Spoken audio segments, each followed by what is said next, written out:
Shalom, shalom, peuple de Dieu. Que le Seigneur nous bénisse en ce mois qui débute. C'est un mois de grâce et de bénédiction. Nous devons porter du fruit à chaque mois parce que Dieu nous a donné un arbre qui produit ses 12 fruits par mois, par saison.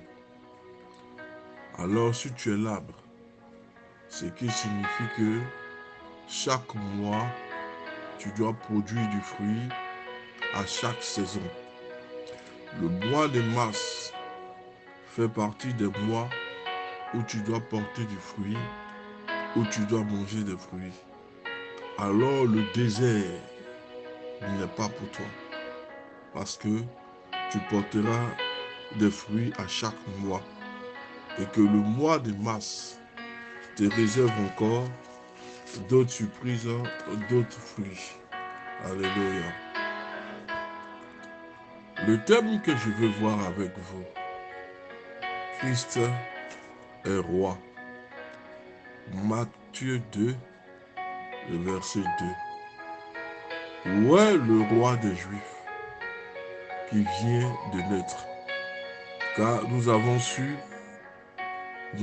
vu son étoile en Orient, nous sommes venus pour l'adorer.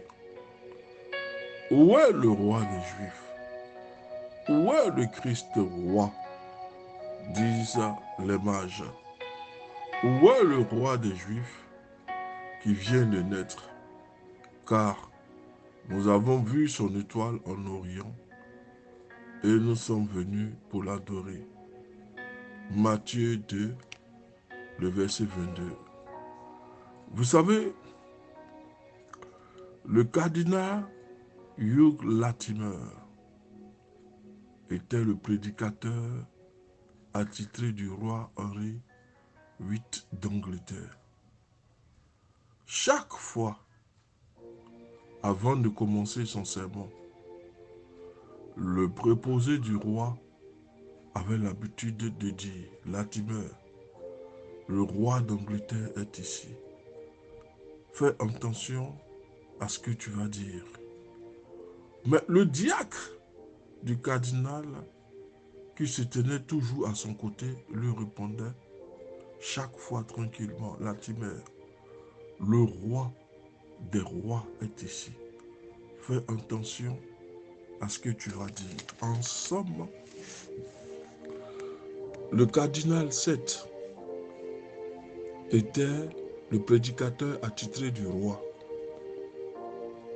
Henri VIII d'Angleterre. Mais le diacre venait dire à Latimer, fais attention, nous sommes dans l'église. Il y a le roi des rois qui est ici. Fais attention à ce que tu vas dire. Il y a certes le roi Henri VIII, mais il y a le roi des rois, celui qui a reçu l'autorité suprême et la sacrificature éternelle. Celui-là est aussi présent. Il y a deux rois qui sont présents, mais il y a un qui a reçu l'autorité, la primauté au-dessus de tous. Donc, attention, ne fais pas plaisir aux hommes, mais fais plaisir au roi des rois. Lorsque le Seigneur nous a appelés, ce n'est pas pour plaire aux hommes, mais c'est pour accomplir sa volonté. Donc Latimer, en tant que prédicateur, ne prêche pas pour faire plaisir au roi, mais il y a le roi des rois qui est là. Il y a celui qui a reçu l'autorité suprême. Lorsque nous prêchons, c'est lui qui nous dicte ce que nous devons prêcher. Nous ne pouvons pas prêcher pour plaire au roi Henri VIII, pour plaire à un quelconque président, mais nous devons prêcher pour plaire au roi des rois, à Jésus-Christ ressuscité. C'est lui, à lui que nous devons plaire. Donc, il y a eu deux tendances qui s'affrontent devant le prédicateur Latimer. Il y a ceux qui prêchent dans le temporel, qui disent, attention, Le roi des rois est là. Le roi plutôt, Henri VIII est là. Et il y a ceux qui veulent prêcher dans le surnaturel. Il y a une opposition entre le naturel et le spirituel. Le temporel et le spirituel.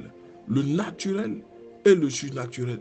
Donc il y a deux oppositions qui se sont affrontées. Mais Latimer, en tant que prédicateur, doit savoir pourquoi il prêche et pour qui il prêche. Il ne prêche pas pour un roi.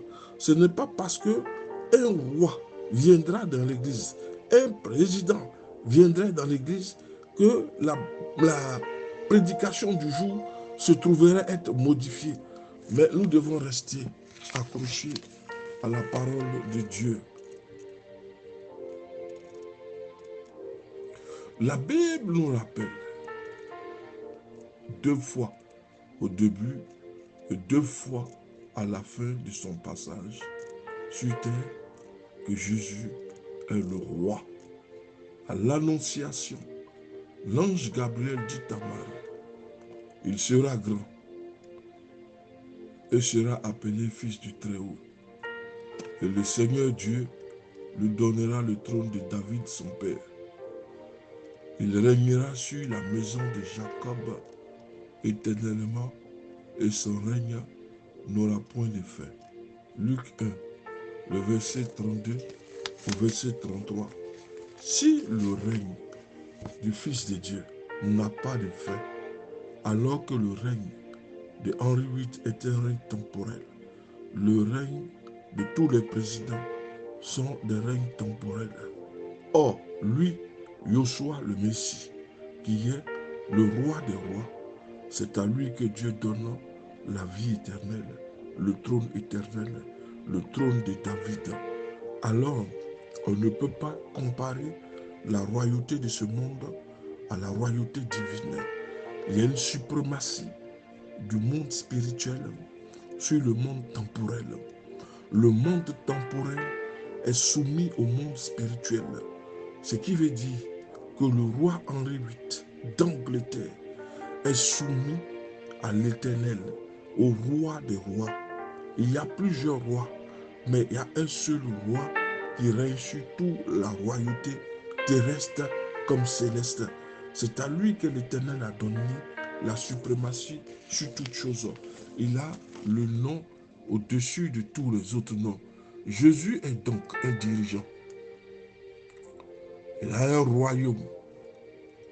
Et les mages à la recherche de Jésus vinrent trouver le roi Hérode et lui demandèrent où est le nouveau-né, le roi.